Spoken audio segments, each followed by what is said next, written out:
My heart, my mind, my body, my soul, I give to you, take control. I give my body a living sacrifice. Lord, take control, take control. Well, good morning. It's Monday morning, and hope you're having a great day so far. Hope you had a great weekend this weekend, and hope that you're just enjoying your day today. Let me tell you a story about an Englishman.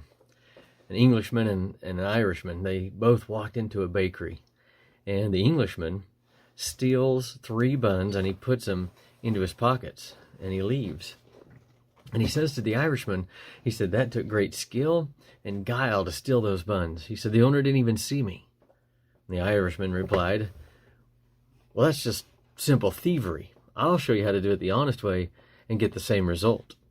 The Irishman then proceeded to call out the owner of the bakery, to the owner of the bakery, and he says, "Sir, I want to show you a magic trick."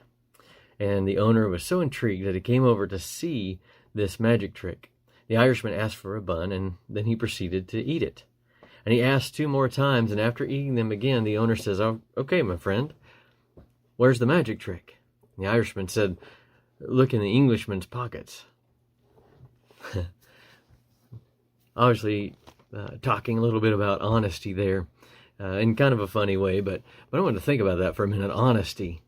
The definition, or at least one of the definitions of honesty, is fairness and straightforwardness of conduct. And other definitions talk about using only the facts, and which both are very true. But fairness and straightforwardness of conduct. Now, I think that for the most part, most of us are pretty good about being honest most of the time. Maybe some people struggle with that more than other people. But as Christians, we do try to be honest.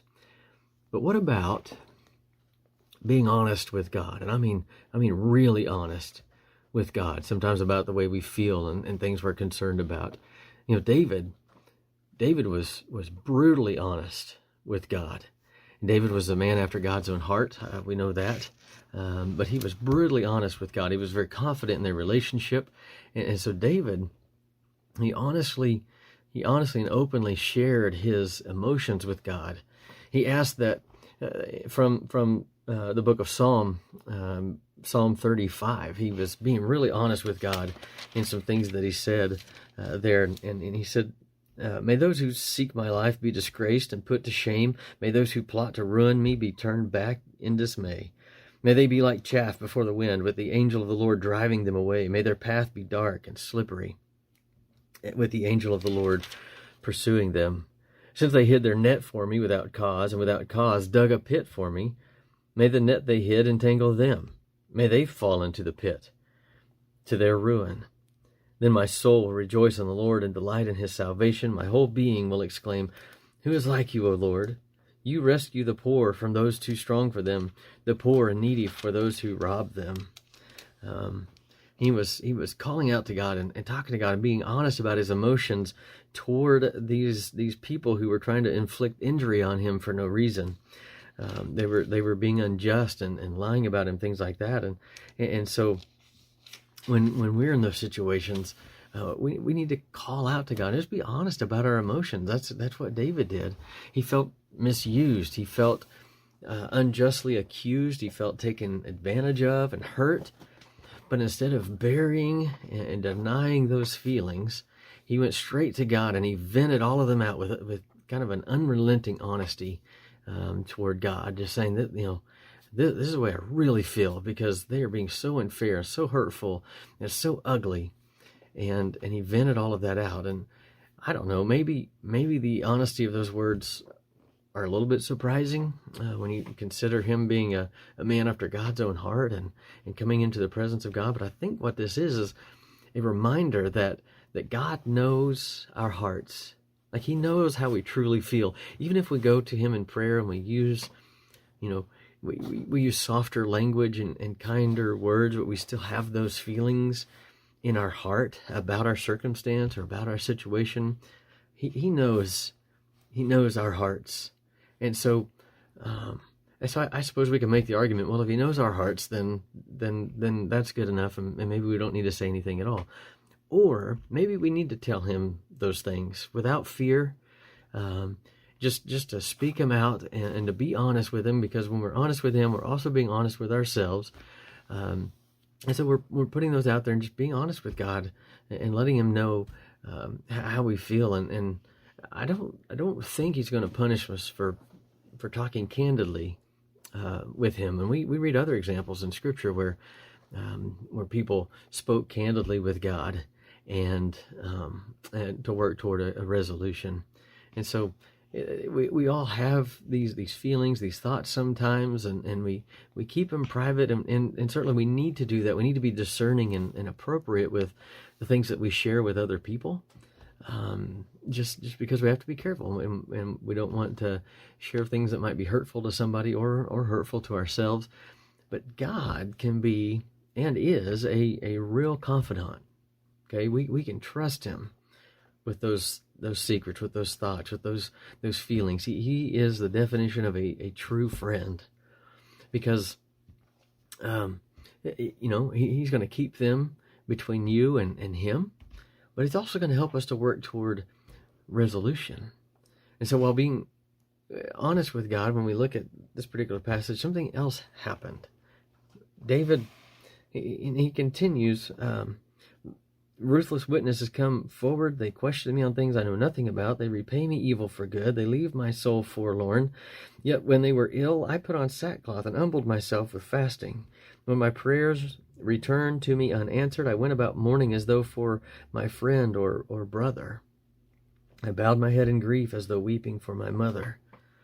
And so in the middle of this, where he was being attacked and pursued and lied about, he was being honest with the pain he felt about that, but then he also talked about that at the same time he was showing genuine concern for those who were persecuting him, putting on sackcloth, praying for them, fasting, mourning for them as though for a friend or a brother or even his own mother. And so he had genuine concern for them and was trying to be the best man of God that he could be toward them, but yet he needed to vent out all these other feelings he was having, because as he was doing those things, they were waiting for him to stumble, and they gathered with glee, it says. They slandered him without ceasing. They maliciously mocked and gnashed their teeth at him. All the while he was trying to be the best follower of God that he could possibly be. And so I just asked this question: What are the deep issues or cares or concerns or frustrations that you have in your heart that maybe you haven't been 100% honest with God about? And I'm going to ask you to and challenge you to just have a prayer, maybe sometime today. Just have a prayer with God and just be really honest about your situation, about your circumstances, about something that's bothering you or frustrating you or being really irritating to you, and tell him exactly how you feel.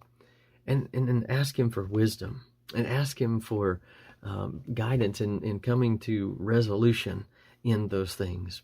But at the same time, I'm also going to challenge you, if some of these frustrations and things involve people, I'm going to ask you to also pray for them with genuine concern. Pray for them and their situation and what may be causing them to behave the way that they're behaving. I think if we would all get in that good habit of doing life this way and approaching life this way, being honest with God, praying for those who are difficult, praying for difficult situations, things like that, we might just see an improvement in our lives, in our circumstances, and maybe even in the lives of those that are around us. I don't know. I put that into God's hands, but I hope this is encouraging to you. I hope that you'll, in your next prayer time, just be really honest with God and get some of those things out, so you don't have to carry them around anymore, and let God help you carry those things around. He loves you, He cares about you, and He wants you to find resolution for those frustrations and irritations and those things that are painful and hurtful. I love you guys. Hope you have a great week this week, and hope you continue being honest with yourself and being honest with God about your life. He wants to love you. He wants to bless you, and I know that He will. We'll talk to you next time. Bye.